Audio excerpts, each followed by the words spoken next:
اعوذ باللہ من الشیطان الرجیم بسم اللہ الرحمن الرحیم عزیزان من، آج جنوری 1977 کی 9 تاریخ ہے اور درس قرآن کریم کا آغاز سورہ الحج کی آیت 39 سے ہو رہا ہے 22/39۔ آپ کو یاد ہوگا کہ سابقہ آیات میں تفصیل حج کے اجتماع کی چلی آ رہی ہے۔ میں یہ بار بار بیان کر چکا ہوں کہ قرآن کریم نے جتنے بھی اصول، قاعدے، قانون دیے ہیں یا احکام دیے ہیں، اس کے ساتھ یہ بھی بتا دیا ہے کہ اگر یہ کرو گے تو اس کا نتیجہ یہ نکلے گا۔ اس کی اہمیت یہ ہے کہ اگر ہم بذام خیش قرآن کے کسی حکم کی تعمیل کریں یا واقعی کریں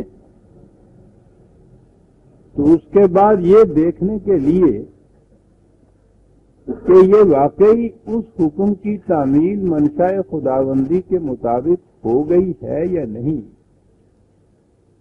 اس کے لیے ایک مخصوص معیار ہے۔ یہ نہیں کہ ہم اپنے آپ کو تسلی دے لیں کہ ہاں صاحب ہو گئی، حاجیاں دا حج قبول ہو گیا، نماز تیری ہو گئی، یہ خود فیصلہ کرنے کی بات ہے نہیں۔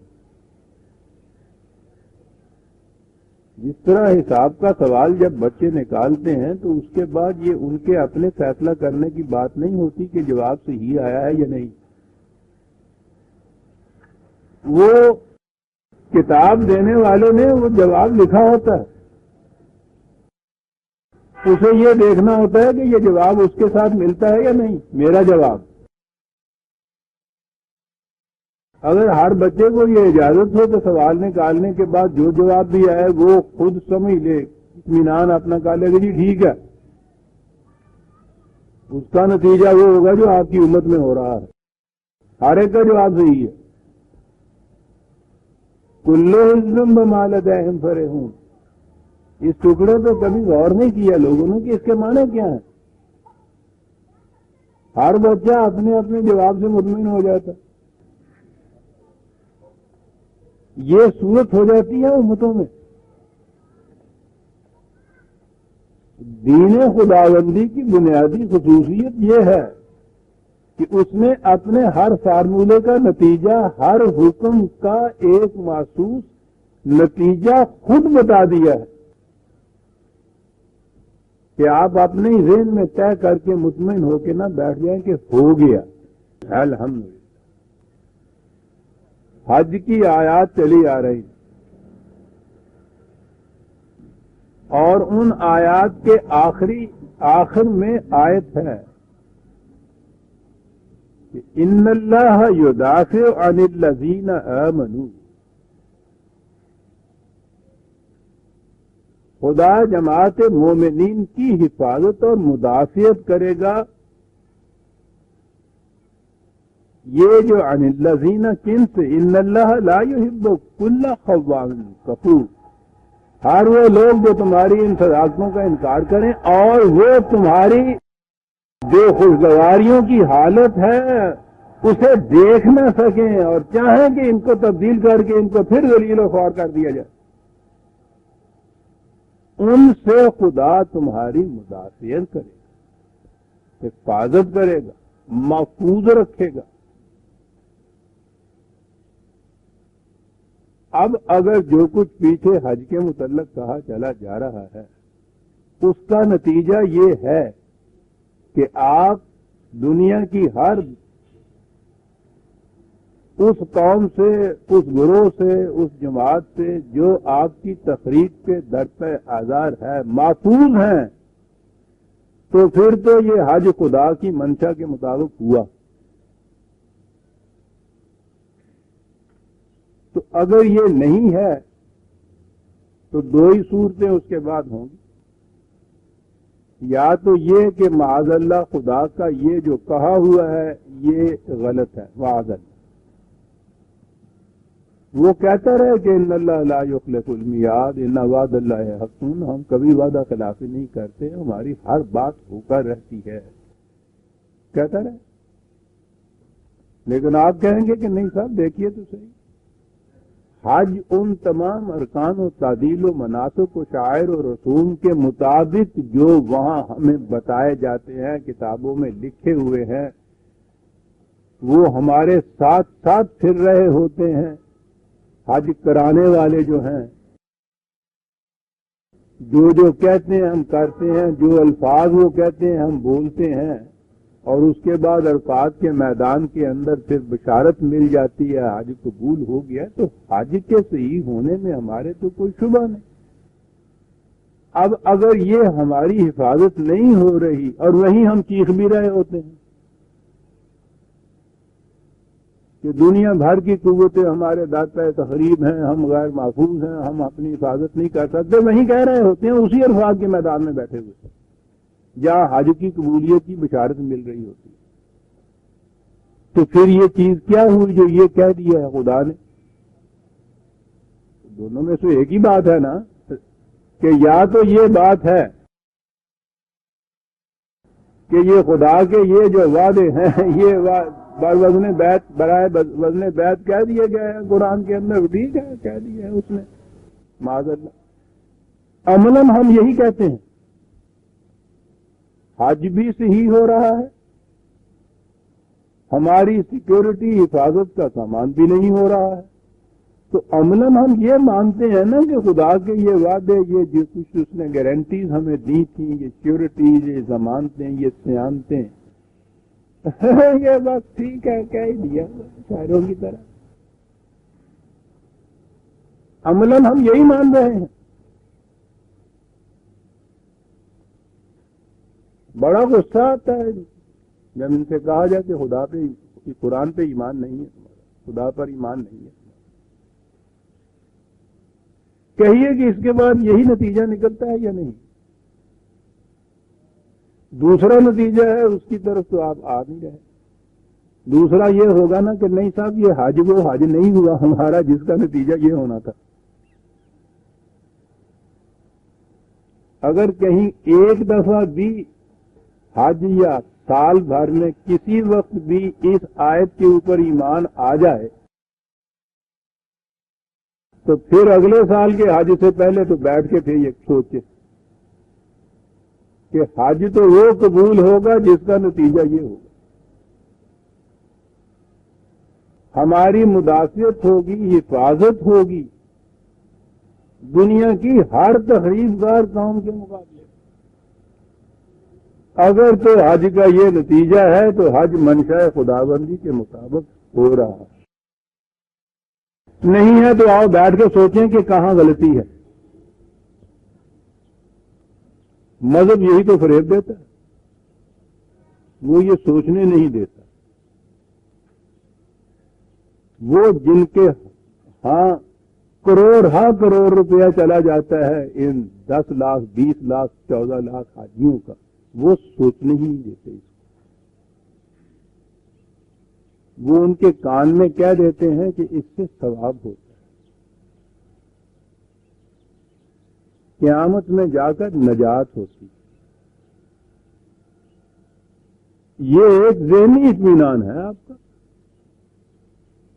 وہ تو ان اللہ یدافع عن الذین آمنوا ان اللہ لا یحب کل کفار کفور، وہ تو یہاں کی بات کہہ رہا ہے، تو وہاں مدافعت کی ضرورت کیا ہمیں پڑے گی؟ کیا کہ وہاں قیامت کے میدان میں بھی یہ ڈنڈا لے کے ساڑھے پیچھے ہی رہیں گے کہ اسی دعائی دین دے ہوں گے کہ اللہ میاں کیا کہ آ جاؤ ساڑھے تخت تھلے سے جا بڑھو آ جا، وہاں مدافعت کے کیا معنی ہوں گے؟ مذہب یہی سوچنے دیتا، اور یہی وجہ ہے کہ ہر مذہب ایک دوسرے کے ساتھ ساتھ تدول میں بھی مصروف ہے، اور ہر مذہب والا اپنے اپنی اس قسم کی چیزیں کر کے مطمئن ہو جاتا ہے. مکتی ہو گئی، سیلویشن ہو گئی، نجات ہو گئی، ثواب ہو گیا. وہ ہردوار کی یاترا کرے، وہ یروشلم کی پلگرم کرے. یہ آپ کے حج کا ترجمہ میں پلگرم ہوا ہے. آپ سے کم مطمئن نہیں ہوتے وہ. بات اگر کلّہ حزب بما لدیہم فرحون ان کی ہو تو وہ بات صرف مسلمانوں تک موجود نہیں ہے. ان کے ہاں بھی دین تھا کبھی، جنہیں ہم اہل مذاہب کہتے ہیں. ان کے انبیاء بھی دین ہی لائے تھے. وہ بھی حج اسی قسم کا ہی لائے تھے جس کا نتیجہ یہ بتایا ہے قرآن نے. وہ بھی جب مذہب میں تبدیل ہوا ہے تو پھر وہ حج یاترا پلگرمیج میں تبدیل ہو گیا. جس طرح ہمارا دین مذہب میں تبدیل ہو گیا تو حج یہ بن گیا. اب ہر جگہ حج کر کے ہر وہ اپنے ہاں کا جو وہ اجتماع والا ہے وہ مطمئن ہو کے آ جاتا ہے گھر پہ. مکتی ہو گئی جناب، ٹھیک ہے، اطمینان ہو گیا. اسی طرح سے آپ کا اطمینان ہو. وہ پھر بھی ایک حد تک قابل معافی ہیں. ان کے ہاں یہ آیت نہیں ہے ان اللہ یدافع عن الذین آمنوا، ہے نہیں ان کی کتاب میں. اس لیے وہ اگر اس فریب میں اپنے آپ کو رکھتے یا مگن رہتے ہیں یا چلے آ رہے ہیں تو بہرحال ان کے بحاف پہ اگر وکالت کی جائے تو کہا جائے گا وہ اللہ میاں سے کہ تو سانو کیا سی پیا کہ حج نہیں ہوا ہونا چاہیے گا، ساڈے کول تو کتے ہے ہی نہیں کیا جائے. یہ قوم کیا کہے گی؟ ان سے تو وہاں پوچھا ہی نہیں جائے گا. ان کے لیے تو میزان ہی کھڑی نہیں ہوگی. ان کے لیے تو ایک ہی فکرہ ہے جو ان کا رسول وہاں جب یہ اس حالت میں آئیں گے تو قرآن میں ہے کہ ان کا رسول یہ وہاں آواز دے گا کہ یا اللہ یہ وہ میری قوم اتخذوا ھذا القرآن مہجورا، یہ میری طرف اپنی نسبت کرنے والی وہ قوم ہے جس نے قرآن کو چھوڑ دیا تھا. تو اس کے بعد تو میزان کھڑی کرنے کی ضرورت ہی باقی نہیں ہے. یہاں کی تمہاری خود فریبیاں کہ حج ہو گیا ہے قبول، وہ تو وہاں کام نہیں دے. ایک ہی فکرہ ہے قرآن میں، رسول اللہ صلی اللہ علیہ وسلم جو اس قوم کے خلاف کہیں گے عزیزان مان، رسول کہے گا کہ اے رب ان قوم اتخذوا ھذا القرآن مہجورا. اس نے قرآن وہ قرآن چھوڑ دیا تھا. کیا بات ہے قرآن چھوڑ دیا تھا؟ چھوڑی ہوئی ہے نا یہ آیت. حج کی تمام تفاصیل وہ اتنے رکوع میں چلی آ رہی ہے سورہ حج میں، اس کے آخر میں جا کے یہ کہا ہے. قرآن چھوڑا نہ ہوتا، پہلی ہی بار جب خطرہ ادھر سے محسوس ہوتا کھڑے ہو جاتے وہاں. اس نے تو یہ کہا ہوا. دوسری بار آتی ہی نہ اجتماع میں جب تک یہ نہ ہو جاتا،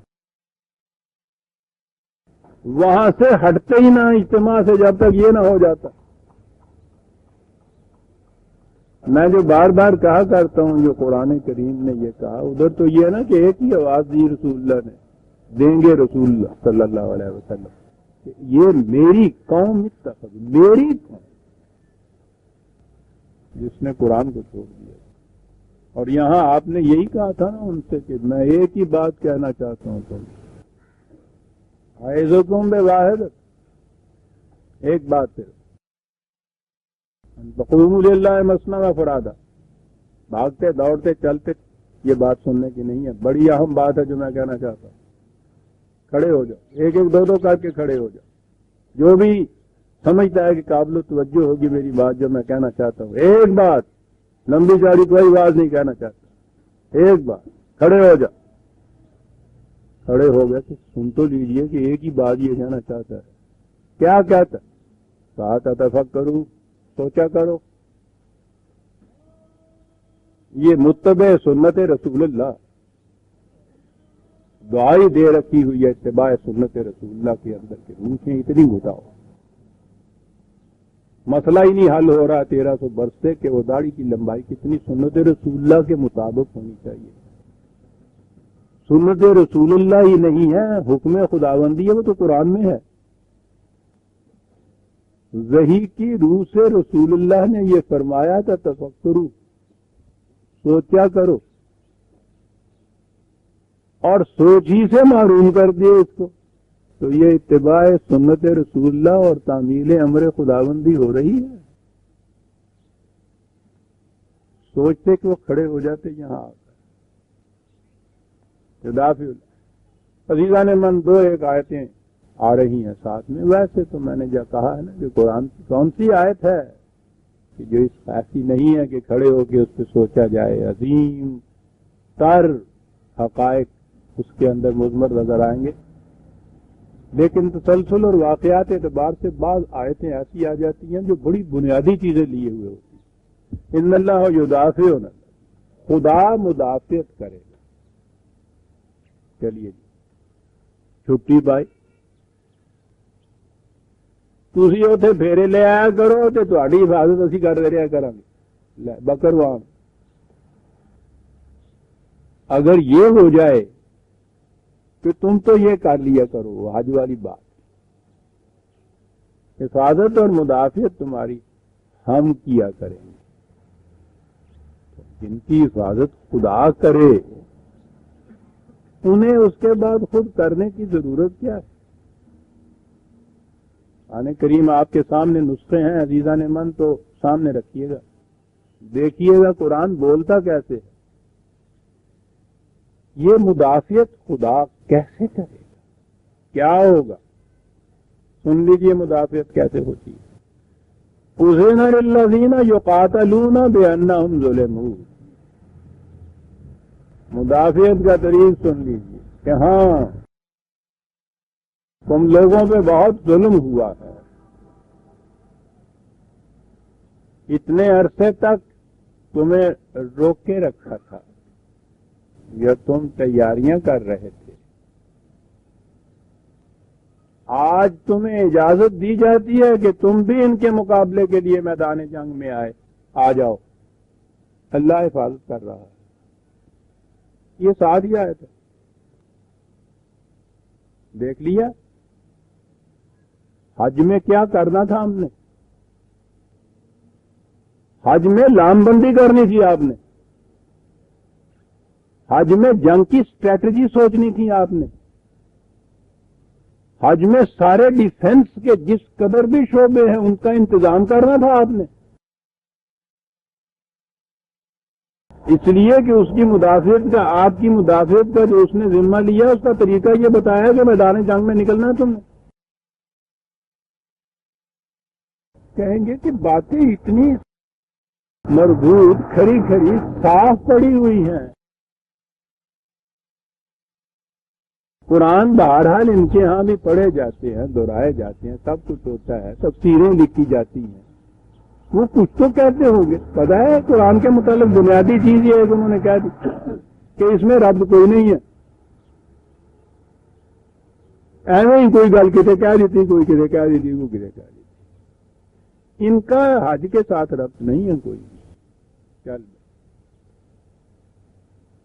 غیر مربوط کتاب، یا میرے اللہ، خدا کی کتاب، کتاب بھی آخری کتاب۔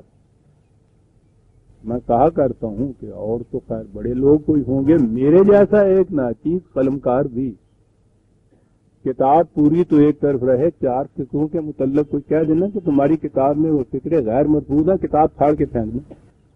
سب سے بڑا نفس تصنیف کا یہ ہوتا ہے کہ وہ غیر مربوط ہو، بڑے فخر سے کہتے ہیں کہ جی ربط نہیں۔ پتہ کیوں کہتے ہیں؟ من کا چور۔ رب تو یہ بتاتا تھا نا کہ حج کی آیت کے ساتھ ہی یہ کہا ہے کہ مدافعت ہوگی ساری دنیا سے، مدافعت جو خدا نے ذمہ لیا ہے، ساتھ ہی یہ کہا ہے کہ میدان جنگ میں نکلنا ہوگا۔ رب تو یہ کہتا تھا نا اب جو حج کو میدان جنگ سے کوئی تعلق ہی نہ ہو ان کے ہاں، تو کیا کہیں گے ان آیتوں کو؟ ان میں ربط نہیں ہے، یعنی تمہاری زندگی غیر مربوط نہیں ہے، وہ تو خوب بالکل مربوط ہے، ان میں ربط نہیں۔ تھی تو لوٹے تھے، مسلے تھے، تسبیحیں تھے، کھجورا لے کے ترے آؤ، یہ تو تمہاری زندگی ہے مربوط۔ تو ساری عمر پھر حاجی صاحب نام رکھ لو اپنے، سرکاری ڈیپوٹیشن میں جاؤ تو الحاج ہو جاؤ، اپنے پیسے نال جاؤ تو حاجی خیر دین ہو جائے۔ تو یہ مربوط ہوئی نا ساری گل، حج کا ربط آخر تک ہے، یہ غیر مربوط ہے۔ اذن للذین یقاتلون بانہم ظلموا۔ عزیزان ایمان، ایک ایک لفظ پہ غور کیجئے گا۔ بڑے فخر سے کہا جاتا کہ اسلام شمشیر کے زور پر ہے، ہماری جنگیں اسلام پھیلانے کے لیے تھیں، نہ یہ پتا کہ اسلام کسے کہتے ہیں، نہ یہ پتا کہ قبول کیسے کیا جاتا ہے۔ اسلام خدا کی طرف سے دی ہوئی ابدی صداقتوں کو دل اور دماغ کے کامل اطمینان سے قبول کرنے کا نام ہے۔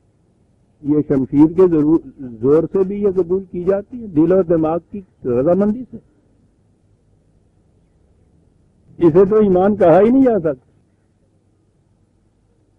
جنگ کی پہلی آیت یہ کہا جاتا، کیونکہ اذن للذین سے یہ پتہ چل رہا ہے، جب یہ ہے کہ ہم اجازت دیتے ہیں تو نظر آتا ہے کہ یہ پہلی بار کی بات ہے۔ یوں کہہ لیجیے جنگ کی سینکڑوں آیت ہے قرآن، پہلی آیت جہاں اجازت دی جا رہی ہے وہاں یہ کہا جا رہا ہے، اجازت دی جا رہی ہے بِأَنَّهُمْ ظُلِمُوا، کہ ان پہ بڑے ظلم ہوئے تھے۔ جنگ ان مظالم کی حفاظت کے لیے ہے، اسلام پھیلانے کے لیے نہیں ہے۔ بِأَنَّهُمْ ظُلِمُوا قرآن ہے عزیزان من، پہلی دفعہ جنگ کی اجازت کی آیت آ رہی ہے، اس کی لم وجہ جواز ایک لفظ میں ساتھ ہی دی جا رہی ہے، کہ کہیں یہ نہ ہو کہ یہ قوم تیار کی جا رہی تھی کہ چلو صاحب میدان جنگ میں چلو، اللہ اللہ کرتے چلے جاؤ، ہاتھ میں تلوار لو اور زنار کاٹ کاٹ کے لاتے چلے جاؤ۔ وہ ان کی تاریخ کے مطابق کہ وہ اورنگزیب 1.25 من جنیو زنار کو کہتے ہیں، 1.25 من زنار روز جب تک کٹھے نہیں کر لیتا تھا کھانا نہیں کھاتا تھا۔ آپ نے تو دیکھا نہیں ہوگا، وہ زنار پتلے سے سوتر کا ایک دھاگا ہوتا ہے اور وہ یوں ہندو نے یہاں سے یہاں تک وہ باندھا ہوتا ہے، 1-2 رتیوں کے یا ماشے کے برابر زیادہ سے زیادہ اس کا وزن ہوتا ہوگا۔ 1.25 من زنار آپ سوچئے تو صحیح، روز کھانے سے پہلے قتل کر کے ہندوؤں کو اتنے زنار وہ اکٹھے کر لیتا تھا تو پھر کھانا کھایا کرتا تھا، اور لمبی سے لمبی اس کی سلطنت ہے، غالباً 1656 سے 1707 تک، اگر حافظہ غلطی نہیں کرتا تو روز 1.25 من جنیو۔ وہ کوئی پھر امپورٹ کرتے ہوں گے باہر سے ایسے لوگ جن کو جنیو کو، یہاں والے تو ختم ہو جائیں گے 10 سال میں۔ جی یہ سارا کچھ کرنے کے باوجود ہندوستان پورے میں تو چھوڑ دیجئے کہ جب ہم نے تقسیم بھی کرائی ہے تو اس وقت بھی مسلمانوں کی آبادی وہاں 25% تھی، 75% اس وقت بھی غیر مسلم تھا، اور جب وہاں یہ سلطنت ختم ہوئی ہے ان کی، ہندوستان چھوڑ دیجیے، دلی اور آگرہ جو دارالسلطنت رہے تھے ان کے، 1000 سال تک مسلمانوں نے یہاں حکومت کی تھی، تو دارالسلطنت تو ایسا ہونا چاہیے تھا نا کہ جس کے اندر بہرحال مسلمان ہی بستے یہ سارے۔ دلی اس کے مضافات کے ساتھ جو ملا کے جو سینسس ہوئی تھی انگریز کے زمانے کی پہلی، اس میں 30% تھے مسلمان۔ بہرحال مجھے ان سے غرض نہیں ہے، رنگے بھگتے یا کچھ کرے. میں یہ کہہ رہا ہوں کہ یہ جو ہمارے ہاں فخر سے ہو رہا ہے نا کہ شمشیر کے زور سے پھیلایا گیا تھا اسلام، اس کے ان افسانوں کی حقیقت یہ ہے. لیکن ہمیں ان افسانوں میں جانے کی ضرورت نہیں. آپ کے ہاں کے تو بہت بڑے مفسر اپنے جو پہلی کتاب فخر سے پیش کی جا رہی ہے الجہاد فی الاسلام، فخر سے یہ کہہ رہے ہیں اس کے اندر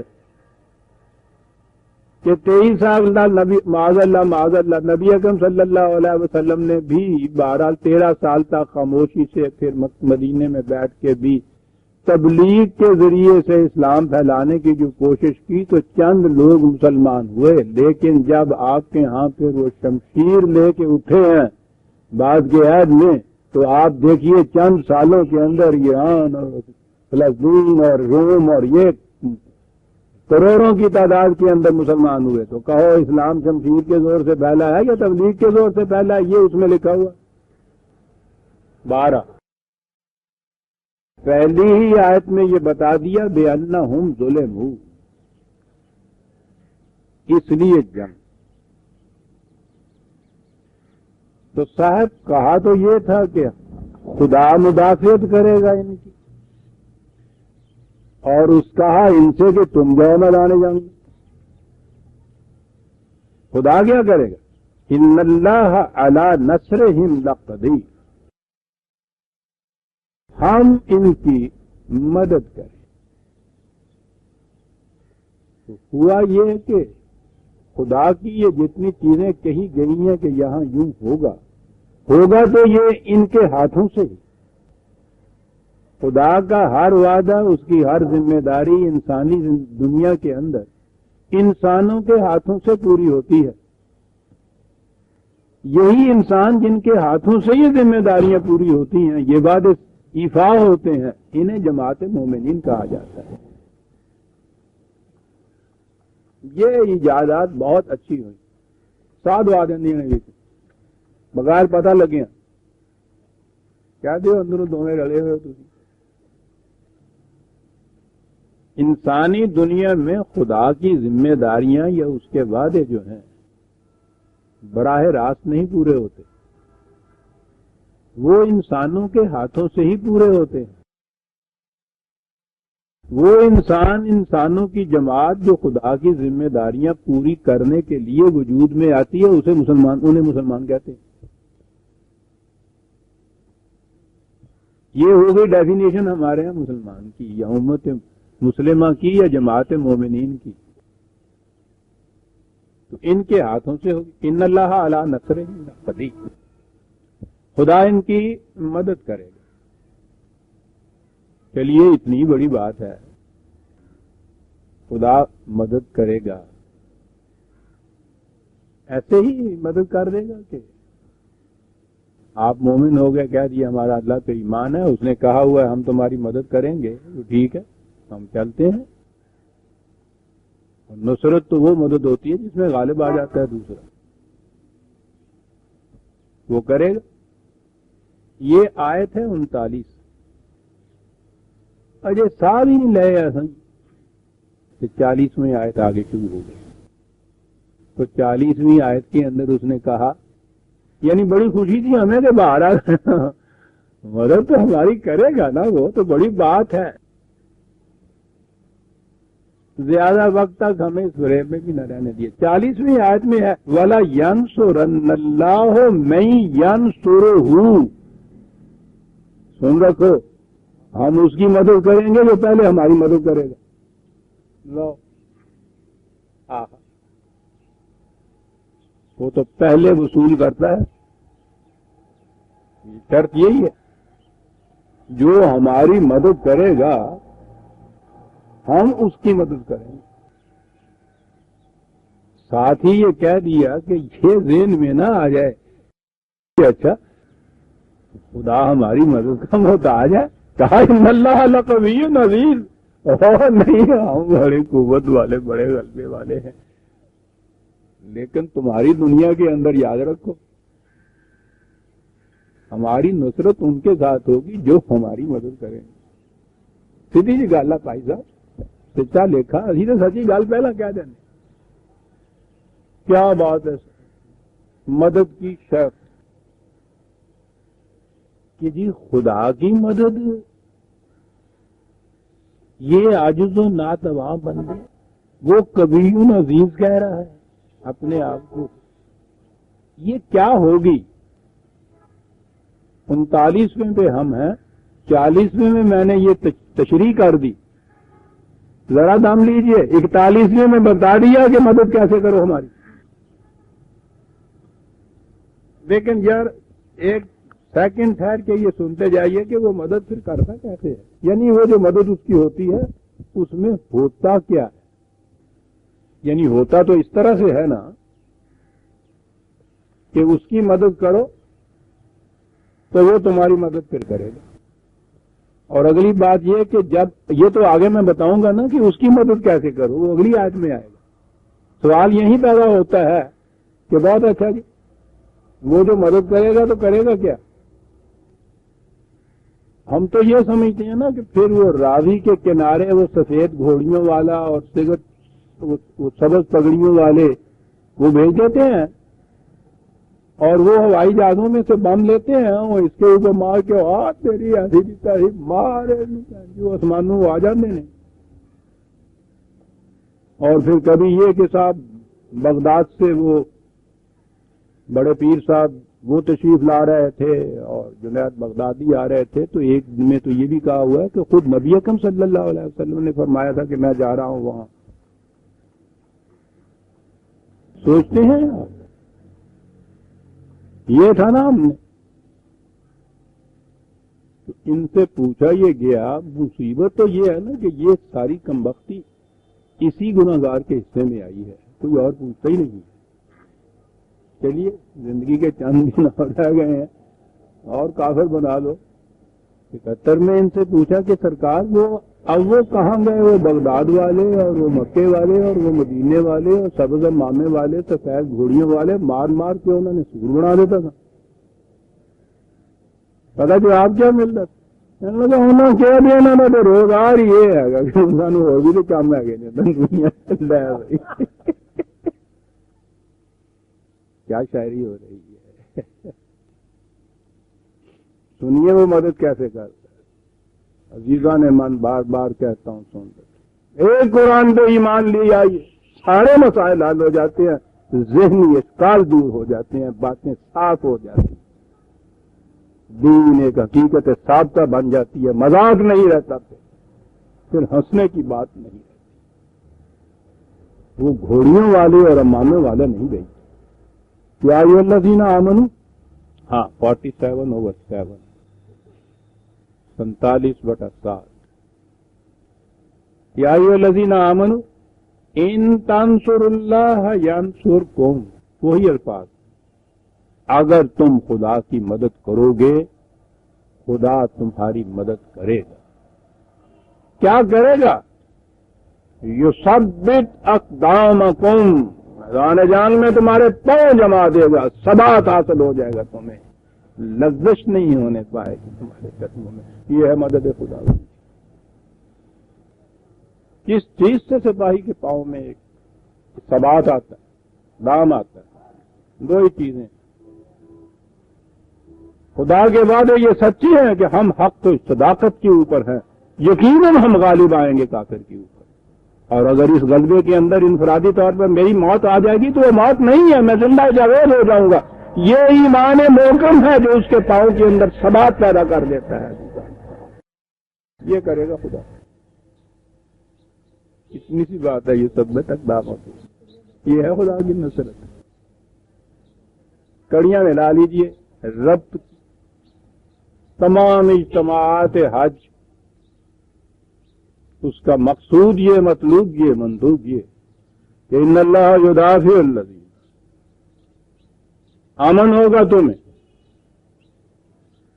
کوئی میلی آنکھ سے تمہاری تک دیکھ نہیں سکے گا، مدافعت ہماری ہوگی، سیکیورٹی حاصل ہوگی تمہیں۔ ایسا میں نے عرض کیا تھا کہ مومن کے لفظ کے معنی مان لینے والا تو ایک طرف رہا، امن دینے والا اور جو امن میں رہنے والا ہوتا ہے، یہ تو امن کی بات ہے ساری۔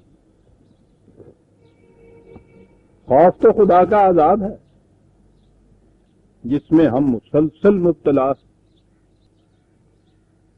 لباس الجوع والخوف قرآن نے کہا ہے نا، جس قوم سے ہم نعمتیں چھینتے ہیں ان کو خوف اور بھوک کے عذاب میں مبتلا کر دیتے ہیں۔ عذاب ہے وہ تو، امن ہے، سیکیورٹی ہے۔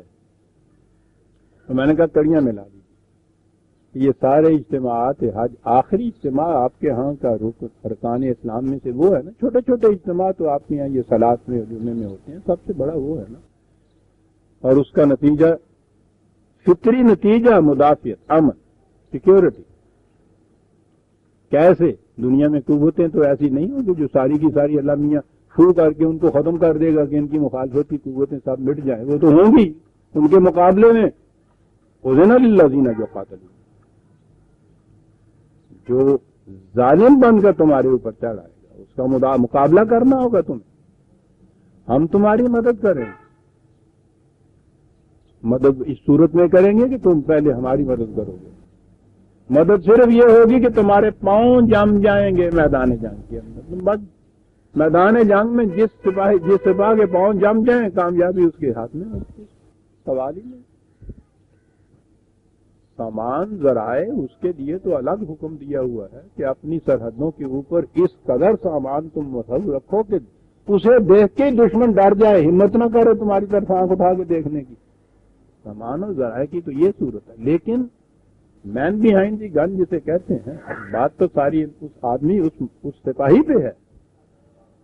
اس سپاہی میں اگر یہ چیز ہو کہ اس کے پاؤں میں کبھی لغزش نہ آنے پائے بڑے سے بڑے خطرے کے اندر، پھر اس کے بعد شبہ کیا رہ جاتا ہے فتح و کامرانی اور نصرت میں؟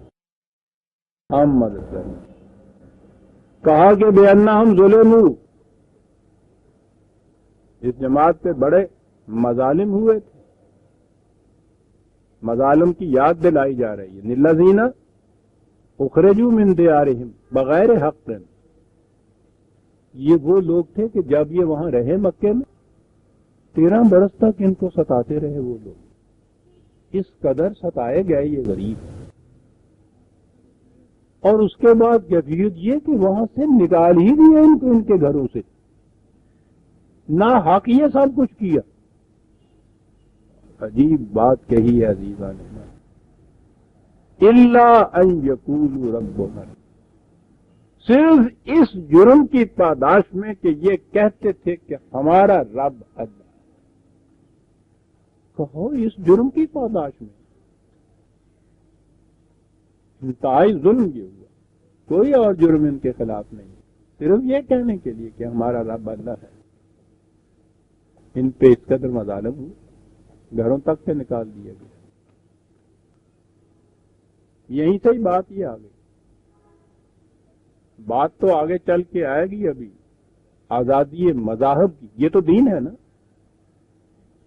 باقی مذاہب ہیں دین کے نقطۂ نگاہ سے، ہمارے نقطۂ نگاہ سے وہ باطل ہیں، لیکن آگے چل کے بات آئے گی کہ خواہ وہ باطل ہی کیوں نہ ہو، پرستش کی عقیدے کی جو آزادی ہے اس کی تو ضمانت دیتا ہے قرآن دنیا میں ہر قوم اور ہر مذہب کو۔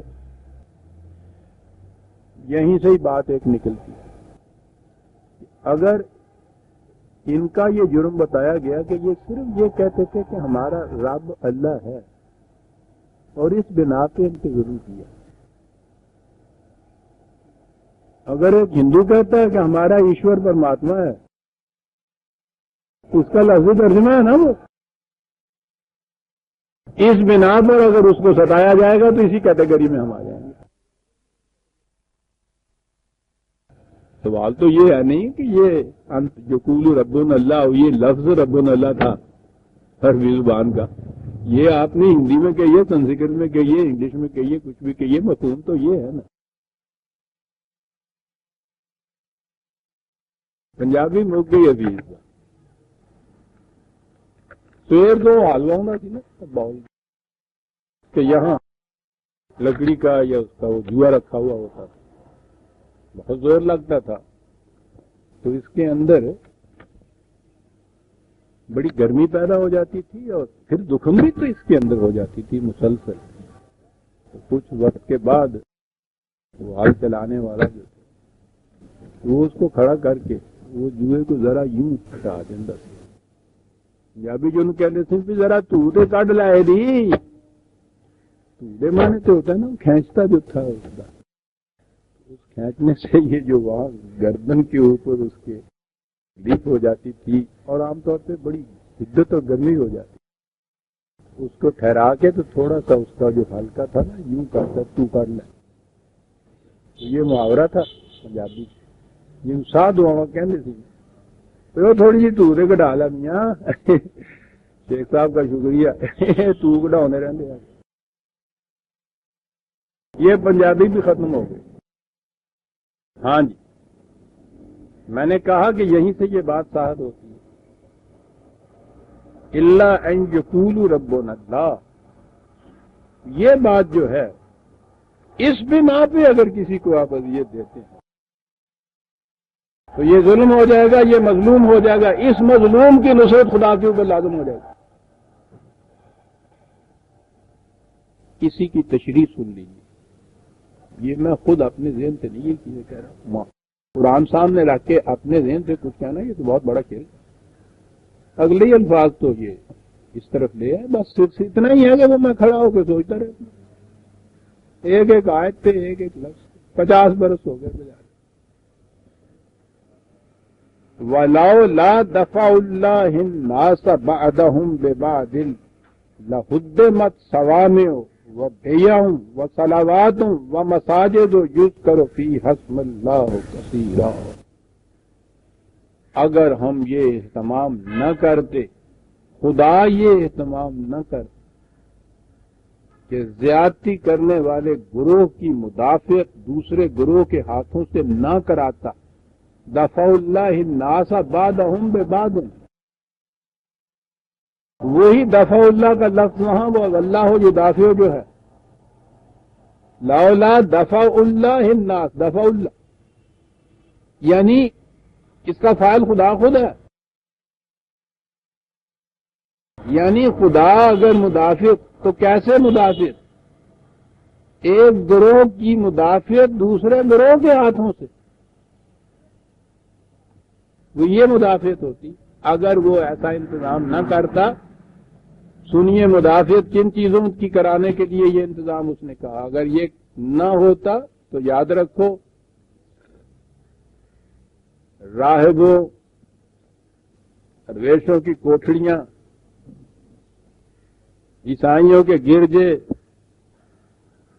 یہودیوں کے صومعے اور ہیکل یعنی مختلف مذاہب کی عبادت گاہیں اور پرستش گاہیں مدت سے منہدم ہو چکی ہوتی.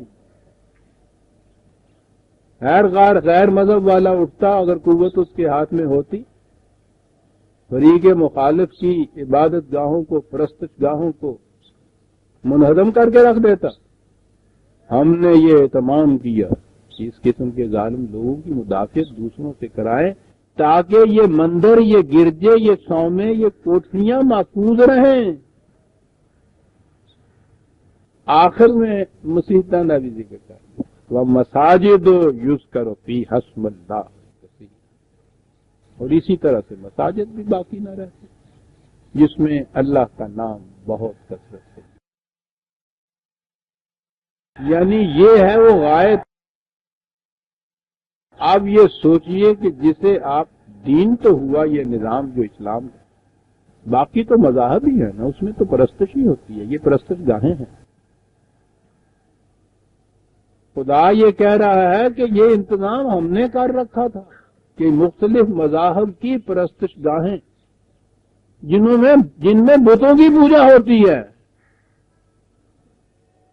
جن میں انسانوں کو خدا بنایا جاتا ہے اور ان کی پرستش ہوتی ہے یہ وہ ہے نا ان کو محفوظ رکھنے کا انتظام خدا کہتا ہے ہم نے اپنے ذمہ لیا تھا اور اسی لیے ہم یہ کرتے چلے آئے کہ اگر ایک گروہ سرکش اٹھا ہے اور وہ چلا ہے کسی مندر کو ڈھانے کے لیے تو ہم نے انتظام کیا کہ دوسرا گروہ ایسا اٹھا کھڑا کریں جو اس کی مدافعت کرے کہ نہیں یہ نہیں ہو سکتا. وہ ان میں سے ہر مذہب کو ہر اس کے طریقے پرستش کو ہر پرستش گاہ کو باطل قرار دیتا ہے قرآن لیکن چونکہ ان لوگوں کی اہل مذہب کی ان کے ساتھ عقیدت وابستہ ہے، اور زبردستی تو کسی کو مسلمان بنانا نہیں ہے، ان کی حفاظت کر رہا ہے۔ میں جو کہا کرتا ہوں عزیزان مان، مناظرے کیا کرتے تھے جی، بہرحال الحمدللہ میں نے تو قریب دنیا کے ہر بڑے مذہب کی کتاب کو خود پڑھا ہے، جس زبان میں بھی میں پڑھ سکتا تھا اسے۔ دنیا کی کسی کتاب کے اندر یہ فکرہ نہیں ملے گا آپ، اور اس کشاد کا تو تصور ہی کوئی اہل مذہب نہیں کر سکتا کہ جن مذاہب کو وہ باطل قرار دیتا ہے، جن معبودوں کو وہ باطل قرار دیتا ہے، جس طریقے پرستش کو وہ باطل قرار دیتا ہے، جن عبادت گاہوں کو باطل قرار دیتا ہے، انہیں بھی ڈھانے کے لیے اگر کوئی اٹھتا ہے تو اس کی حفاظت کرتا ہے۔ وہ کہتا ہے اس کا طریقہ یہ نہیں، جہالت ہے جس کی وجہ سے یہ اس چیز کو یوں سمجھتے ہیں۔ ان کو کہو سوچیں، ان کو سمجھاؤ، ان تک بات پہنچاؤ، جو کمی ان کی ہے وہ پوری کرو، ذہنی فکری، اور جب یہ کنونس ہو جائیں کہ یہ غلط ہے، وہ کہتا ہے تو پھر انہیں اپنے ہاتھوں سے انہیں ڈھانے دو۔ قریش نے خود کعبے کے اندر سے وہ بت نکال کے باہر پھینکے تھے، انہوں نے نہیں توڑا تھا۔ کہتے ہیں جی اسلامی مملکت میں ذمیوں کے حقوق کیا ہوں گے؟ حقوق کی لسٹیں تیار کرنے کی کیا ضرورت ہے؟ ایک ایک آیت بتا رہی ہے کہ حقوق کیا ہوں گے۔ دیکھتے ہیں کہ کس ربط و ترتیب میں یہ چیزیں آ رہی ہیں۔ دیکھ لیا کہ حج کے اجتماع کی پھر غرض و غایت کیا چلی آ رہی ہے آگے۔ اس جماعت کی مدافعت دنیا کے ہر خطرے سے، کیونکہ ان پہ ظلم ہوا ہے۔ ان کی ذمہ داری کہ دنیا میں ہر مذہب کی پرستش گاہ اور اس مذہب کے معبودوں کی حفاظت کریں گے۔ اگر اللہ یہ نہ کرتا تو یہ ڈھہ چکے ہوئے ہوتے۔ اور سنیے، وَلَا يَنْصُرَنَّ اللَّهُ مَن يَنْصُرُهُ، جو اس باب میں خدا کی مدد کرتا ہے خدا اس کی مدد کرتا ہے، یعنی مندر کو بچانے کے لیے اٹھ کے اگر آپ سینہ سر پر کھڑے ہو جاتے ہیں نا تو خدا آپ کی مدد کرتا ہے۔ ان اللہ لقوی عزیز۔ ٹھیک ہے، جب ہم مدد کسی کی کرتے ہیں تو ہمارے جیسا قوت والا کون ہے اور غالب کون ہے؟ غلبہ آتا ہے ہمارا۔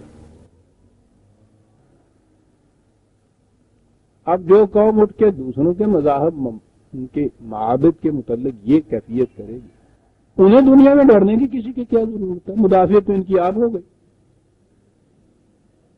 پہلی بات تو یہ کہ ان کے پاس قوت اتنی ہوگی کہ وہ دوسرے مذاہب کے خلاف اٹھنے والوں کی بھی جا کے مدافعت کر سکیں گے اور ان کو شکست دے سکیں گے، اتنی قوت ہوگی۔ تو اپنی مدافعت یہ آپ کیوں نہیں کر سکیں گے؟ یہ منفیانہ چیز تھی۔ ابھی خدا اس کی نصرت کرتا ہے جو اس کی مدد کرتے ہیں۔ اب اس کی مدد کی تفصیلیں چلی آ رہی ہیں۔ پہلی چیز تو یہ آ گئی کہ قوت ان کو حاصل ہوگی تو پہلی بنیادی ذمہ داری یہ ہوگی کہ دنیا میں مذہب اور عبادت پرستش کی آزادی کو برقرار رکھیں۔ آگے بڑھیے عزیزان امان، حج کی غایت بتائی چلی جا رہی ہے۔ الذین ان مکناہم فی الارض، یہ وہ لوگ ہیں کہ انہیں جب مملکت حاصل ہوگی، تمکن فی الارض حاصل ہوگا، اقتدار حاصل ہوگا، استخلاف اس کا لفظ کئی لفظ قرآن میں ہے۔ تمکن مکناہم سیدھی سی بات ہے، اسٹیبلش ہو جانا جسے انگریزی میں کہتے ہیں، یہ اس کا ترجمہ ہو سکتا ہے۔ مکان یہاں سے ہی ہوتا ہے، تمکن تو ہم جانتے ہی ہیں، لفظ ہمارے ہاں بھی استعمال ہوتا ہے۔ انہیں اگر ملک میں تمکن حاصل ہو جائے گا یا جب حاصل ہو جائے گا، یہ وہ قوم ہے، وہی حج والی جنہوں نے میدان جنگ میں نکلنا تھا، جنہوں نے اس طرح سے دنیا مذاہب کی آزادی کے تحفظ کی ذمہ داریاں لینی تھی، انہیں اگر تمکن حاصل ہو جائے گا۔ آپ پوچھتے یہ ہے کہ اسلامی مملکت کسے کہتے ہیں؟ اس میں کیا ہوتا ہے جی؟ نفاذ شریعت ہوتا ہے جی اس کے اندر۔ سب سے بڑا مطالبہ کیا ہوتا ہے؟ سب سے بڑا نعرہ تکبیر کہاں بلند ہوتا ہے؟ جب اتوار کی جگہ جمعے کی چھٹی ہو جاتی ہے۔ کیا بات ہے، مملکت اسلامی ہو، جمعے کی چھٹی ہو جاتی، اللہ کی شان ہے۔ اگر کبھی یہ لوگ کسی معاملے میں اسلامی نام کی طرف آتے بھی ہیں تو وہ بھی غیر قرآنی قدم ہوتا ہے۔ اس لیے عجیب چیز ہے۔ استاد مکرم مولانا اسلم جراجپوری علیہ الرحمہ وہ مجھ سے کہا کرتے تھے، اور کہا تھا اس زمانے میں جب یہ ساردا ایکٹ انڈیا میں پاس ہونے لگا نا، ہندو نے ایک بل پیش کیا تھا کہ نابالغ لڑکیوں کی شادی نہیں ہونی چاہیے۔ ساردا اس شخص کا نام تھا۔ پارلیمنٹ میں یہ بل پاس ہوا۔ نئی جنریشن ذرا میرے بچے کان کھول کے سن لیں، شاید یہ باتیں انہوں نے پڑھی بھی نہیں ہوں گی، پھر اس کے بعد بتانے والا بھی شاید کوئی نہیں ہوگا، ہم تو وہاں تھے نا۔ یہ بل پاس ہوا تھا، پیش ہوا تھا پارلیمنٹ میں کہ نابالغ لڑکیوں کی شادی نہیں ہونی چاہیے۔ مسلمانوں نے اس کی مخالفت کی تھی، پارلیمان میں نہیں۔ جب انہوں نے کہا کہ بل تو چلے گا آگے، تو ملک میں اس کے خلاف ایجیٹیشن شروع ہوئی۔ اس ایجیٹیشن کے لیے ہم نے یہ منظر دے، وہاں وہ دلی میں ایک مقام تھا کرول باغ، وہاں یہ جامعہ ملیہ اسلامیہ ہوا کرتی تھی کرول باغ میں، وہاں ان کا اجتماع، تمام فرقوں کے یہ جتنے بھی علماء کرام تھے بڑے بڑے، یہ سارے وہاں جمع ہوئے تھے، اور یہ ایک وفد بنا کر جلوس کی شکل میں حضور وائسرا کے ہاں بازیابی کے لیے گئے تھے، یہ کہنے کے لیے کہ مسلمانوں کو اس سے مستثنا رکھا جائے۔ مجھے آج تک یاد ہے مولانا کی طبیعت میں بڑی خوشگوار قسم کی ملاحت تھی، خوش طبعی تھی تھوڑی۔ مجھے یاد ہے آج تک وہ منظر، ہم اوپر بیٹھے ہوئے تھے ان کے گھر میں، تو یہ جا رہا تھا جلوس۔ اب یہ سوچ لیجئے وہ 40-50-100 کے قریب ہوں گے، یہاں سے وہاں تک لائن بندی ہوئی، اس کی اتنی بڑی داڑیاں۔ مجھے کہنے لگے، چوئی صاحب کہا کرتے، کہنے لگے چوئی صاحب یہاں تو یہ بکھری ہوئی چلی جا رہی ہیں داڑیاں، ذرا تصور میں لاؤ کہ اس کا ایک کمرہ ہو اور اس میں یہ 100 داڑیاں جمع ہو گئے تو کمرے کا نقشہ کیا ہوگا۔ اور اس کے بعد انہوں نے پھر یہ ایک فکرہ کہا مجھ سے، اور پھر غالباً لکھا بھی تھا۔ مسلمانوں کی تاریخ کا المیہ یہ ہے کہ ان کے فرقے ہمیشہ آپس میں ایک دوسرے کے ساتھ دست و گریباں رہتے ہیں، لیکن جب بھی مختلف فرقوں کا کبھی اجتماع ہوا ہے تو ہمیشہ باطل پہ ہوا ہے۔ آج یہ مختلف فرقوں کے علماء سارے اکٹھے ہو کے ایک مسئلے کے اوپر جا رہے ہیں، یہ کہنے کے لیے کہ یہ جو چیز ہے کہ نابالغ لڑکی کی شادی نہ ہو، اس سے ہمیں مستثنا رکھا جائے، یہ متفق علیہ مسئلہ تمام فرقوں کے نزدیک ہو گیا۔ کہنے لگا سوچو تو صحیح، مجھے انہوں نے کہا کہ یہ ایک نہیں ہے واقعہ۔ پھر انہوں نے اس کو بعد تعلیم ہوتی تھی، تو میں بتاؤں گا میں تاریخ کے اندر جب بھی کبھی یہ اکٹھے ہوئے ہیں ہمیشہ باطل پہ اکٹھے ہوئے، اور اس کی نظیر تمہارے سامنے ہے۔ ہاں بات کچھ اور ہو رہی کہ جی اسلامی مملکت کسے کہتے ہیں؟ الذین مکناہم فی الارض، جب انہیں تمکن حاصل ہوگا زمین میں، یہ ان کی اپنی مملکت جب بنے گی تو۔ عزیزان من، یہ تھا مطالبہ پاکستان کی بنیاد اور وجہ جواز، یہ آیت کا یہ ٹکڑا کہ جو کچھ آگے ہے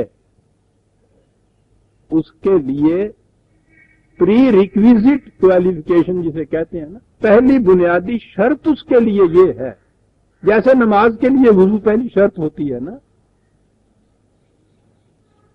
مطالبہ پاکستان کی بنیادی شرط بنیاد یہ تھی کہ قرآن نے یہ کہا ہے کہ وہ اگلی باتیں اس صورت میں ہو سکیں گی جب ان کی اپنی مملکت ہوگی. تو ہم اپنی الگ مملکت اس لیے چاہتے ہیں کہ وہ جو آگے کہا ہے قرآن نے اس کے کرنے کے قابل ہو جائیں ہم. یہ اقبال نے کہا تھا.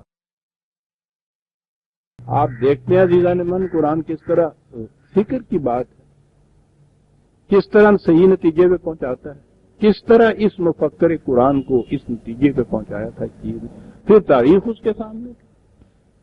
اور جیسا میں کہا کرتا ہوں کہ میں تو سن 1930 کا پاکستانی ہوں، جس وقت علامہ نے یہ بات وہاں کہی ہم نے اسی زمانے میں بآواز بلند اس کی تائید کی تھی کہ قرآن کا یہی تقاضا ہے اور یہ آیت تھی ہماری. میں نے سن 38 سے جب طلوع اسلام کا اجرا کیا ہے انہی ارشاد کے مطابق، جتنے یہ مذہب پرست مولوی تھے جو مخالفت کرتے تھے پاکستان کی، ان کا جواب جس انداز سے بھی میں نے دیا اس کے اندر، وہ تو عجیب و غریب جنگ تھی. اس کا نقطہ ماسکہ یا بنیاد جو تھی وہ یہ آیت کہ قرآن نے شرط قرار دی ہے یہ اگلی چیزوں کے لیے اپنا تمکن فی الارض، اپنی مملکت. تم کچھ بھی کرو، اس نے شرط قرار دی ہے. الذین ان مکناہم فی الارض، تمکن فی الارض یہ اپنی مملکت نہ ہو اگر تو اگلی باتیں ہو نہیں سکتی. ہم صرف ان اگلی باتوں کے لیے قرآن کے اس شرط کے مطابق چاہتے ہیں. وہ کہتا ہے یہ اگر نہ ہوگا تو اگلی باتیں ہو نہیں سکیں گی. یہ تو تم بھی مانتے ہو کہ اگلی باتیں ہیں اسلام کا جو، تو اس کے لیے تو تمکن فی الارض شرط ہے، تو کہاں جاتے ہو؟ یہ وجہ تھی عزیزان من. اس میں شبہ نہیں، جہاں تک کہ شریعت کے علوم کا تعلق ہے یہ حضرات مجھ سے بہرحال کہیں آگے تھے. مولانا حسین احمد مدنی، مفتی کفایت اللہ، مفتی احمد سعید مدنی، علماء دیوبند اتنے بڑے، اس میں شبہ نہیں. شریعت کے علم، قرآن سامنے نہیں. وہ جو اس شخص نے کہا تھا نا کہ قلندر جز دو حرف لائے لا کچھ بھی نہیں رکھا، اور فقیہ ہے شہر، قاروں ہے لغت ہے حجازی کا. وہ جو قلندر کے 2 حرف تھے وہ تو 38 میں سے فوت ہو گئے، ہمیں دعا دیتے ہوئے کہ سنبھالو بیٹا اب یہ چیزیں. وہ 2 حرف جو تھے اس قلندر کے بعد، اپنے آپ کو تو وہ نہیں کہہ سکتا، وہ تو مقام بہت بلند تھا. وہ 2 حرف یہی تھے عزیزان من کہ الذین ان مکناہم فی الارض. قرآن نے یہ شرط قرار دیا، خدا کہتا ہے کہ اس کے بغیر نہیں بات ہو سکتی. ہاں کیا باتیں کہاں سے چلی جا رہی ہیں، سن رکھیے ان باتوں کو. غنیمت ہے آپ حضرات ابھی سننے والے آ جاتے ہیں. بے ساختہ غالب کا شعر زبان پہ آ جاتا ہے، فارسی کا تو ہے، لکھ رکھیے بڑے عجیب. گر عشق نہ بودے غمیں عشق نہ بودے، این ہاں سخن نغز کے گفتے کشک بودے، کہ گفتے کشک بودے.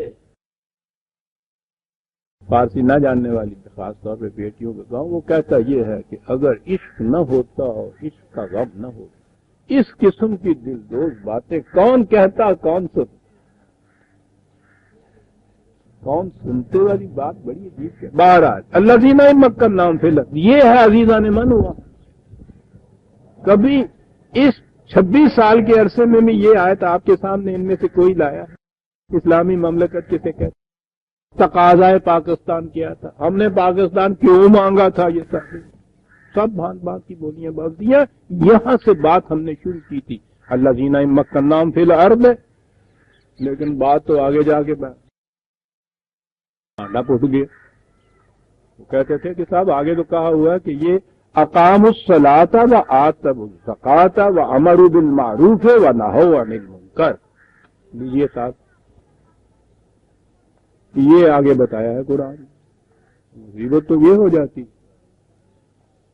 کسی کو لے آئیے مذہب میں، پہلی آیت جو ہے اتنا حصہ منسوخ ہو جاتا.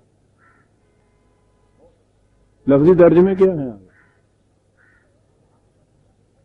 اگر انہیں تمکن حاصل ہوا تو یہ اقامت صلاۃ کریں گے، ایتاء زکوٰۃ کریں گے، امر بالمعروف کریں گے، نہی عن المنکر کریں گے.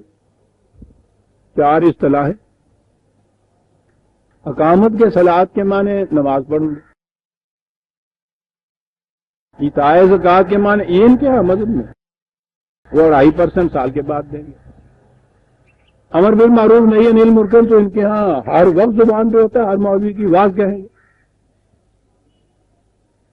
یہ کہتے تھے کہ یہ چیزیں جو ہیں یہ تو اپنی مملکت کے بغیر آج بھی ہمیں حاصل، انگریز کی غلامی میں ہمیں حاصل تھی، اور کانگریس نے یہ ان کو لکھ کے دے دیا تھا کہ متحدہ ہندوستان میں جو حکومت قائم ہوگی اس میں تمہیں یہ آزادی حاصل ہوگی. یہ دلیل پیش کیا کرتے تھے. عزیزان من، یہ جن کے نام اس قدر سے تھم نظر آ رہے ہیں نا آج آپ کو، ابوالکلام آزاد اور حسین احمد مدنی اور کفایت اللہ مرحومین، وہ کہتے تھے کہ بات تو آگے یہ ہے، اقامت صلاۃ، ایتاء زکوٰۃ، امر بالمعروف نہی عن المنکر، فٹافٹ 4 چیزیں. دیکھا دین کو مذہب میں جب لے آئے تو پھر کس طرح سے خود فریبی کی تسکین خیش حاصل ہو جاتی ہے انسان. اقامت صلاۃ اور ایتاء زکوٰۃ 2 اصطلاحیں تھیں دین کی، ان کو بدلا مذہب میں. اقامت صلاۃ نماز پڑھ لی، ایتاء زکوٰۃ 2.5% دے دیا. اور جو 1000 برس سے اس 3 اصطلاحات کے یہی معنی عام ہوتے گئے تو راسخ ہو گئے یہ مسلمان کے ذہن میں. یہ ہجوم اٹھ کے کھڑا ہو جاتا تھا ہمارے خلاف کہ تم کیا کہتے ہو، اقامت صلاۃ ایتاء زکوٰۃ ہی کہہ رہے ہو نا اس کے بعد. اور وہ تو حاصل ہے، ہمیں آج حاصل ہے، پریکٹیکلی حاصل ہے. تم بھی نماز پڑھتے ہو، زکوٰۃ دیتے ہو.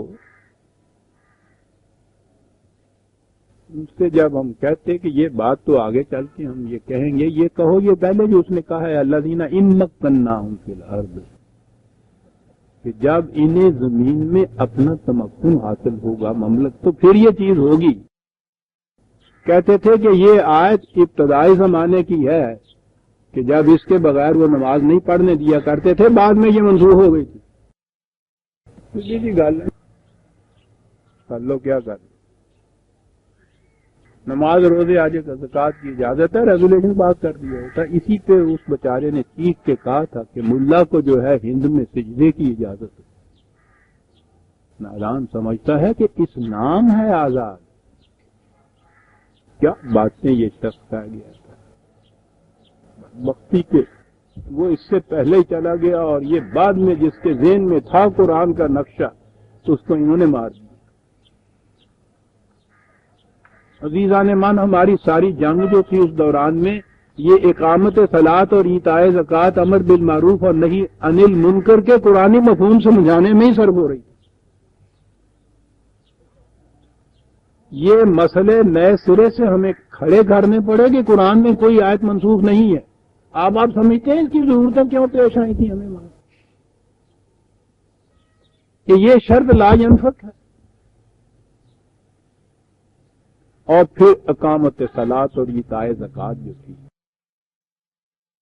یہ تھا جو سمجھایا گیا کہ یہ منسوخ نہیں، یہ اپنی مملکت میں ہی ہو سکتا ہے.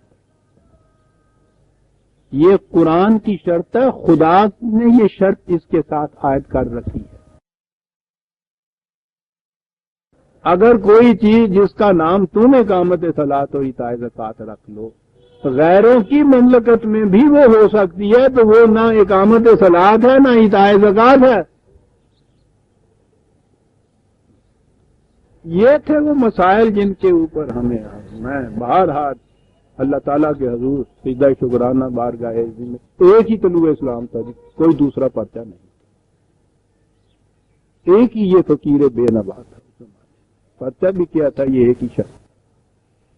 ملازمت کی پابندیاں تھیں، کبھی کسی نام سے، کبھی کسی پردے میں، کبھی کسی رنگ میں. بات ہی یہ تھی. اور مجھے یہ خوشی ہے کہ انہوں نے مجبور کر کے یہ چیزیں جو تھیں کبھی پہلے نہیں آئی تھیں، مجبور کیا انہوں نے، اور یہ چیزیں پھر عام آ گئی تھیں. آج اللہ کا احسان ہے کہ اس کے مقابلے میں یہ عام چیز آج اقامت صلاۃ اور ایتاء زکوٰۃ کا مفہوم کو سمجھا جا سکتا ہے. اقامت صلاۃ، تمام وہ فرائض جو خدا نے عائد کیے ہیں، تمام افراد معاشرہ ان احکام کے پیچھے پیچھے چلتے چلے جائیں اور ادا کرتے چلے جائیں.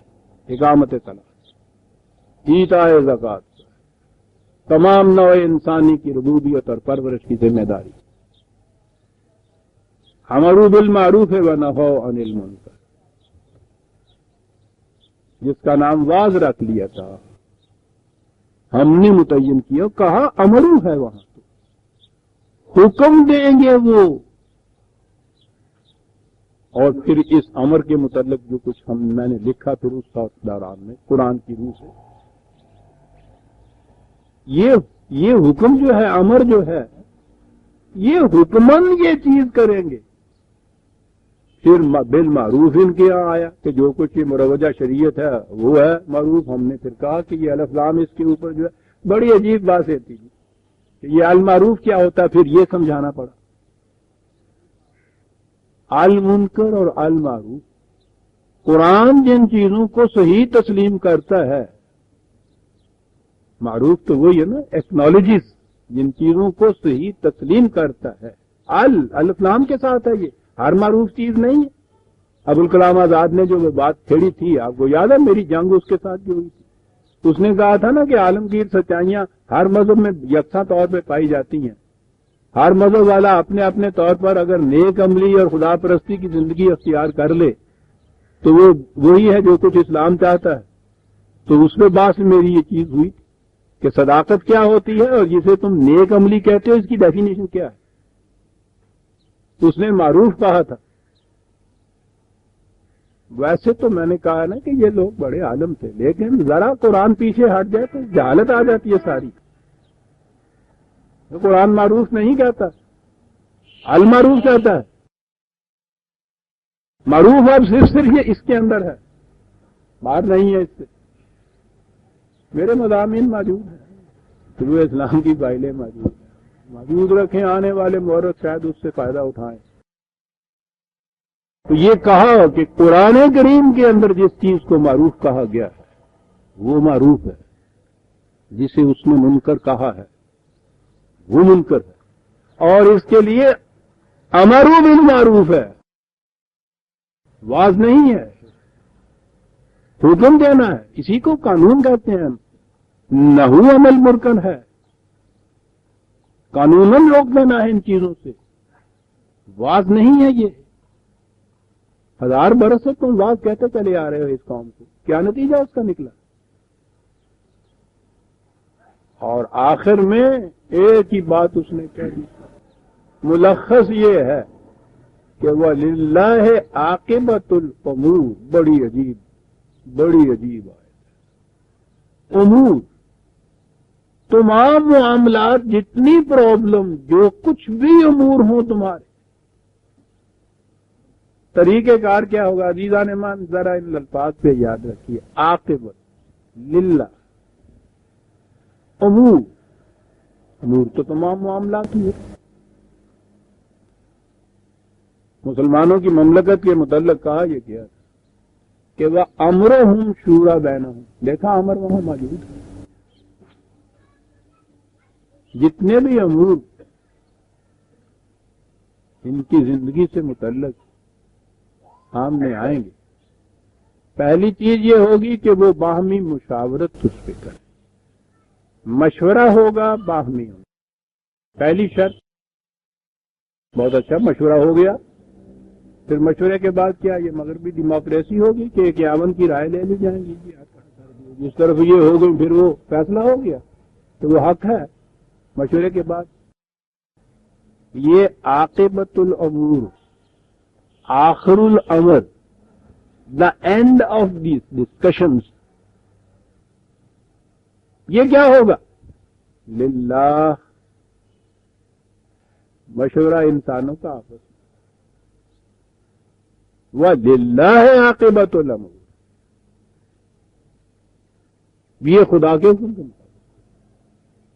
یہ چیز کہاں سے ملے گی؟ اس نے کہا کہ وَمَن لَمْ يَحْكُمْ بِمَا أَنزَلَ اللَّهُ فَأُولَٰئِكَ هُمُ الْكَافِرُونَ، جو بھی خدا کی کتاب کے مطابق فیصلہ نہیں کرتے ان کو کافر کہا جاتا ہے۔ آپ دیکھتے ہیں یہ عاقبۃ الامور وللہ عاقبۃ الامور، یہ کیا چیزیں ہیں؟ من قرآن ہے، عزیزان من قرآن، سوچا کرتے بات صاف ہو گئی۔ یہ سارا کچھ جو ہو رہا تھا اس کی غائب یہاں تت کٹ کے دب، تمہاری مدافعت امن میں رہو گے، کوئی خطرہ تمہیں باہر نہیں رہا، معمون ہو گئے۔ معمون ہونے کے بعد تو یہ نیگیٹو چیز ہے کہ بس اطمینان ہو گیا۔ یہ تو حیوانی زندگی ہے، ہر حیوان کو جب امن ہو جائے اپنی خطرے کی طرف سے تو اس کے سامنے پھر اور مقصد نہیں رہتا زندگی کا کچھ نہیں۔ امر اس لیے تھا کہ ایک تو یہ ہے کہ دنیا میں تم نے مذہبی آزادی جو ہے اس کو برقرار رکھا، پہلی چیز۔ مثبت یہ ہے کہ تمہاری اپنی مملکت قائم ہوگی، اس میں اقامت صلاۃ ہوگی، تمام فرائض جو خدا کی طرف سے عائد کیے گئے ہیں، ایسا معاشرہ قائم کیا جائے گا کہ افراد اس کے پیچھے پیچھے خود بخود چلتے چلے جائیں، صلاۃ از خود چلنے کا نام ہو۔ معاشرہ ایسا ہوتا ہے جس کے اندر یہ از خود چلتے ہیں انسان۔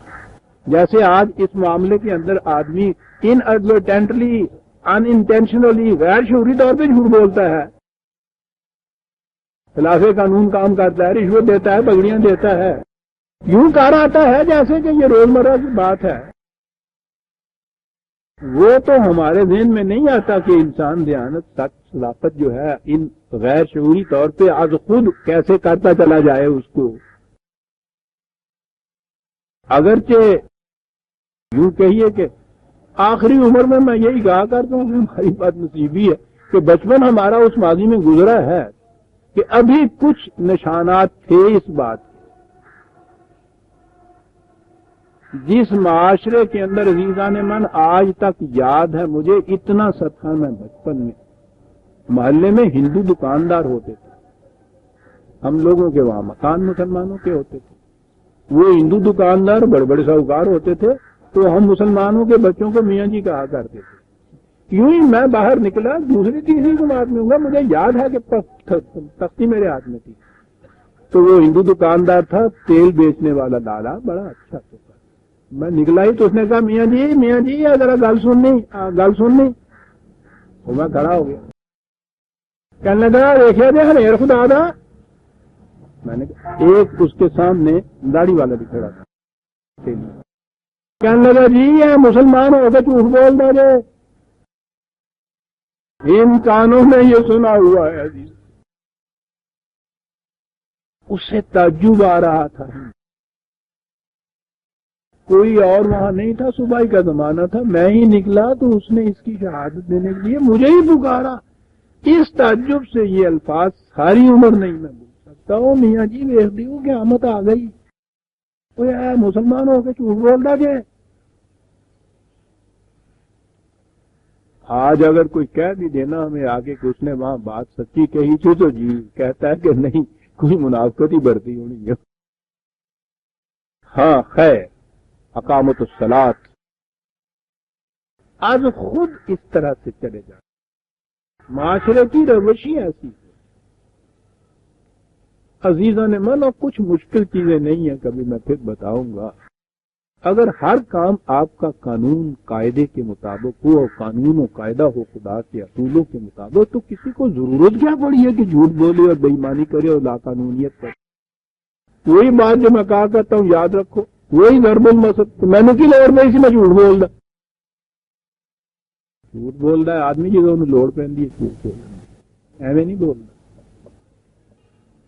غلط معاشرے میں اسے قدم قدم پر لوڑ پہن دی جھوٹ بولن دی۔ اقامت صلاۃ کے معنی ہے ایسا معاشرہ قائم کر دینا جس میں کسی کو لوڑ ہی نہ پہ جھوٹ بولنے، جس میں از خود خدائی فرائض کے تک پیچھے پیچھے چلتا جائے، اور مقصود اس سے ہو اطاعت الزکوٰۃ، تمام نوع انسانی کی پرورش اور نشو، اور اس کے لیے معاشرے کا پھر نظام کیسے قائم ہو؟ امر بالمعروف، ہر وہ چیز جسے خدا معروف قرار دیتا ہے، صحیح اکنالج کرتا ہے، امر قانون یہ بنے، یہ ڈوز ہوں گے، یہ کرو، اور اس کے انڈوز کیا چیز ہوں گے؟ نہو عن المنکر، جن جن چیزوں کو وہ قابل نفرت قرار دیتا ہے ان سے قانوناً روکا جائے گا۔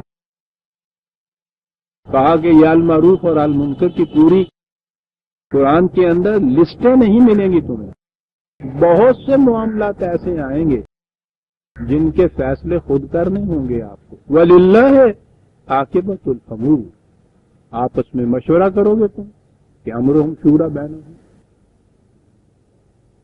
اور یہ تو ایسی اہم چیز تھی کہ حضور نبی اکرم صلی اللہ علیہ وسلم سے فرما دی، ورنہ حضور اور صحابہ سے مشورہ فرما دی تو شاور ہوں پھر امر۔ معاف رکھیے گا، وہ تھوڑا سا وقت زائد لے رہا ہوں، ظاہر نہیں ہوں، میں نے پہلے وقت کمی کر دی تھی۔ کیا کہا گیا تھا غالب؟ بھاگے تھے ہم بہت، تو اسی کی ہے یہ سزا، ہو کر اسیر دابتے ہیں راہزن کے پاؤں، تو کہنا تو میں نے تھکا دیتا پیسہ میری مٹھیاں بھاگا۔ تو چند منٹ اس لیے لے لیتا ہوں میں، بڑی اہم بات ہے۔ اندازہ لگائیے اتنی سی بات تو یوں نظر آتا ہے کہ حضور سے بھی کہا گیا مشورہ کر دیا کرو۔ آج کسی حضرت جی کی کہ حجرے میں ان کی صحبت میں کسی بہت بڑے عالم دین کے سامنے ان کے شاگرد اور مرید بیٹھے ہوئے ہیں، یوں کر کے کبو ہو کے کسی کی ضرورت ہے کہ وہ کوئی بات کہیں اور یہ مشورہ تھا نہیں صحیح، ان کے خلاف کچھ کہہ دیں؟ یہ جو چیز ہے قرآن کی، آپس میں ان کا مشورہ ہوگا تو چلو کہہ دیا کہ جی رسول اللہ نہیں تھے تو آپس میں رسول اللہ صلی اللہ علیہ وسلم کے وقت میں حضور سے حکم دیا گیا ہے حضور کو شاورہم فی الامر، جن سے مشورہ، تو جن سے مشورہ کیا جائے گا برابری کی حیثیت ہوگی، حق ہوگا نا ان کو، آزادی ہوگی نا ان کو کہ کھل کے رائے دیں، خواہ وہ خلافی کیوں نہ جائے۔ یہ رائے سننے والا جس پر ایمان لا کے یہ مسلمان ہوئے ہیں، جس کے فیصلے کے خلاف قرآن کہتا ہے کہ تمہارے دل کی گہرائیوں میں بھی کوئی کبیدگی نہ آئے، مقام اس کا یہ ہے، اس کی کیفیت یہ ہے کہ اپنی رائے ٹھوستا نہیں ہے، مشورے کے لیے پیش کرتا ہے۔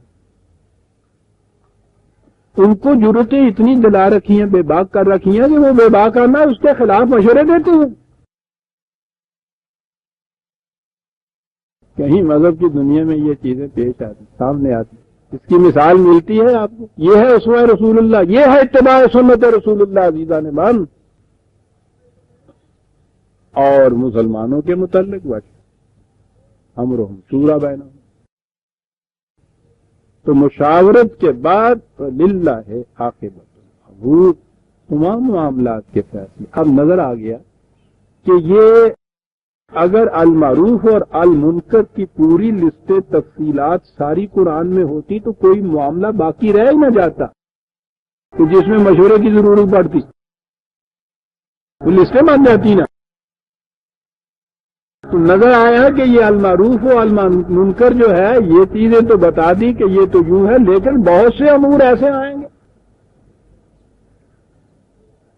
کہ جن کے متعلق ان لسٹوں میں تمہیں یوں نہیں ملے گا، اسپیسیفکلی متعین طور پر یہ حکم نہیں ملیں گے، لیکن ایسے بھی نہیں چھوڑ دیا گیا تمہیں اس میں، یہ امور آئیں گے، مشورہ تو للہ ہے۔ کنٹرولڈ ڈیموکریسی جسے کہتے ہیں، مشورے کرو، اور للہ کے معنی جیسا میں نے کہا کتاب اللہ کے رسول اللہ سے بھی یہ حکم کیا کہ تم آخر میں پھر کتاب اللہ کے مطابق فیصلہ کریں۔ ان سے بھی یہ کہا کہ من لم یحکم بما انزل اللہ فاولئک هم الکافرون، کتاب اللہ کے مطابق کافر، اور یہ پورا نظام آ گیا تھا، غرض و غایت آ گئی اسلامی مملکت۔ اسلام کے متعلق شرط قرار دے دی کہ اپنی آزاد مملکت کے بغیر اسلام کا تصور ہی نہیں ہوتا، مذہب رہ سکتا ہے، دین نہیں رہ سکتا۔